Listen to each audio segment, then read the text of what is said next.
ओम शांति। नवरात्रि के दूसरे दिन हम सब भाई बहन दूसरा व्रत लेंगे।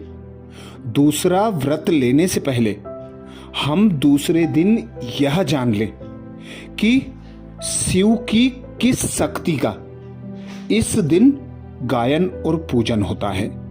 तो दूसरे दिन विशेष माता ब्रह्मचारिणी को याद किया जाता है, उनकी पूजा आराधना की जाती है, उन्हें विशेष शक्कर का भोग लगाया जाता है।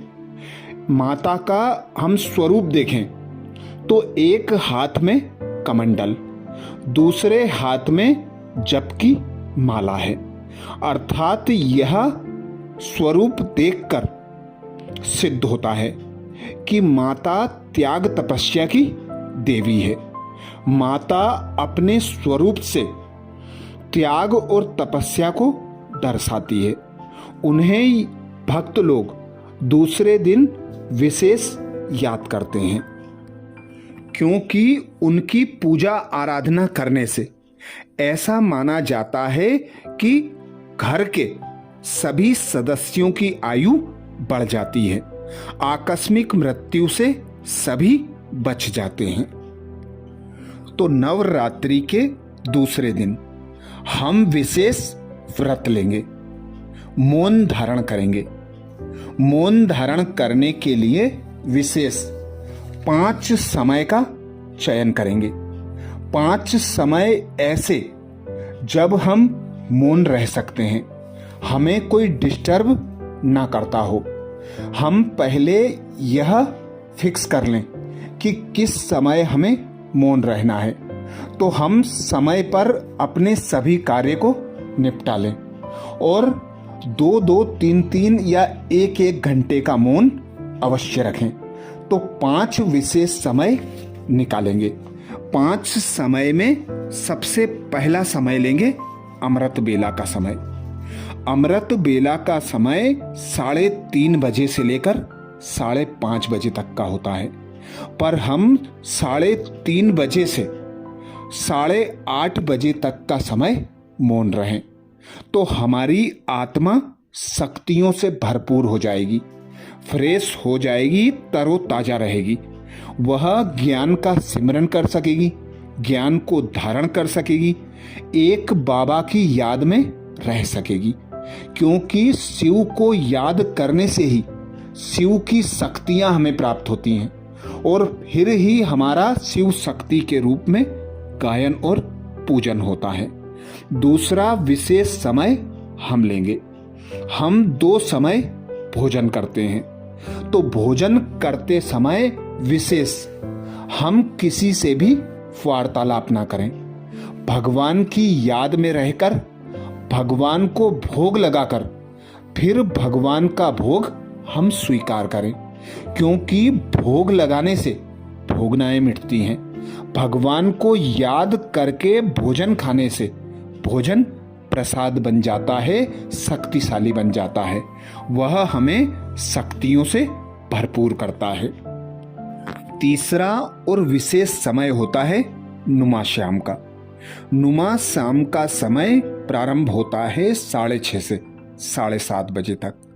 तो हम 6 बजे से 8 बजे तक यदि मौन रहकर पिता शिव परमात्मा को याद करें और पिता शिव परमात्मा से शक्तियां लेकर सर्व आत्माओं को शक्तियों का दान दें, क्योंकि ब्रह्मचारिणी माता का हम स्वरूप देखते हैं तो त्याग तपस्या के आधार पर ही प्राप्ति स्वरूप दिखाया गया है, और वही प्राप्ति स्वरूप माता सर्व भक्तों को लंबी आयु के लिए विशेष वरदान देती है।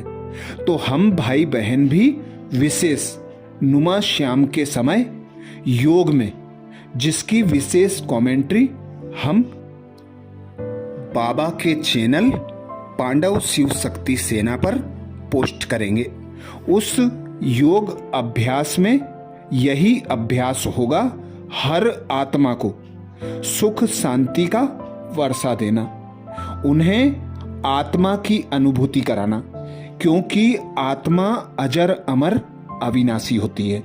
उसकी लंबी आयु तभी होती है जब वह भगवान की याद में रहती है, भगवान से सर्व शक्तियां लेती है और भगवान के ज्ञान का मनन चिंतन करती है। तो शिव की हम शक्तियां हैं। हमारा विशेष कर्तव्य अमृत बेला और नुमा श्याम के समय होता है। नुमा श्याम में सर्व आत्माओं को मनसा सकाश जरूर देना है। 2 घंटे का विशेष मौन व्रत रखना है। चौथा समय आता है रात का समय।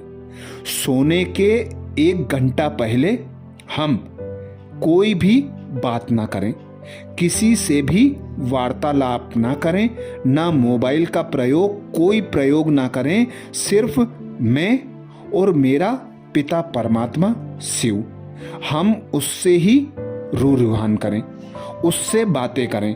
हमारे दिन भर की दिनचर्या को उसके सामने रखें। उससे जो भी गलतियां हुई उसकी माफी मांग लें और स्वचिंतन कर अपने अंदर की कमी कमजोरियों को बाबा के सामने रखें। तो बाबा हमें कमी कमजोरियों को दूर करने के लिए बल प्रदान करेंगे और हमारे द्वारा जो गलतियां हुई हैं उनसे भी हमें माफ करेंगे। तो तीसरा समय हुआ नुमा श्याम का, चौथा समय हुआ रात में सोने के 1 घंटा पहले का। 5वां समय ऐसा है जो दिन भर में हम बार बार प्रयोग में लाते हैं। विशेष हम जब पानी पीते हैं तो पानी में हम उस पिता परमात्मा को याद करें और उस पिता परमात्मा को याद कर उसकी शक्तियों को पानी में प्रवाहित करें। उस समय हम कोई संकल्प ना करें, किसी से बात ना करें। पानी लेकर उसे कम से कम 1 मिनट 2 मिनट बाबा को याद करके, बाबा की शक्तियां उसमें प्रवाहित करके पानी को पिएं। तो यह पानी पीने का हमारा जो समय होगा 1-1, 2-2 मिनट का दिन भर में कम से कम 5-7 बार जरूर होगा। तो यही 5 विशेष समय हैं जिस समय हम मौन रखें। अब मौन रखने की विशेष विधि क्या है? मौन रखना माना अपने संकल्पों को भी विराम दे देना। ऐसा मौन हो जो घड़ी की टिक टिक भी हमें सुनाई दे जाए। ऐसा मौन हो जब हम सारी दुनिया से, स्वयं के देह से, देह के संबंधियों से, सुख सुविधा के साधनों से बिल्कुल मुक्त हो जाएं, स्वतंत्र हो जाएं, खुद को शांत स्वरूप स्थिति में स्थित कर लें। क्योंकि राजयोग में विशेष मौन प्रधान माना जाता है।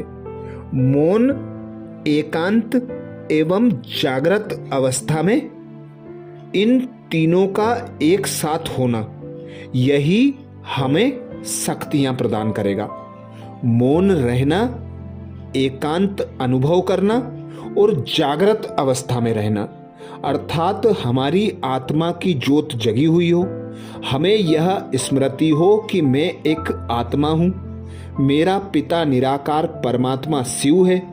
उस शिव को जब मैं याद करूंगी तो ही मैं शिव की शक्ति बन सकूंगी और शिव की शक्ति बनकर ही सर्व आत्माओं की, भक्त आत्माओं की इच्छा मनोकामना को पूर्ण कर सकूंगी। तो नुमा श्याम के समय विशेष योग कमेंट्री द्वारा हम विशेष विश्व की सर्व आत्माओं को, भक्त आत्माओं को सकाश देंगे। और यह जो व्रत है इसे 1 दिन या 9 दिन नहीं करेंगे, हमारे जीवन में यह आदत पड़ जाए, नेचुरल नेचर बन जाए। हम इसी का अभ्यास इस पूरे 9 दुर्गे में करेंगे। यही दृढ़ संकल्प लेंगे कि यह हमारे जीवन में जब तक जिए, जब तक हमें यह आदत नेचुरल नेचर के रूप में रहे। अच्छा, ओम शांति।